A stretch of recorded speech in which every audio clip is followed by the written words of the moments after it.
Sorry about the interruption, guys. So, as you can tell, this real cylinder is leaking. This is stupid wet. So yeah, you need real cylinders, and it looks like it may have gotten on, yep. You can see the dry and the wet on the shoe. So you need rear shoes. Might as well do a hardware kit while we're there. Real cylinders, both sides. I'll spray this off and clean this up. I don't know about axle seals.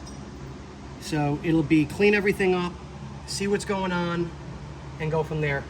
And I recommend a new drum. So if you're gonna do one, you might as well do both. So that, boys and girls, is the end of this part. So I'll clean this up, get all 4 wheels back on, check the engine bay and see what we've got there. But if I saw it right, I think I found the issue with the misfire, the way it's running. I'll let you all know when I get there. So, but on that note, ladies, gentlemen, germs, see ya.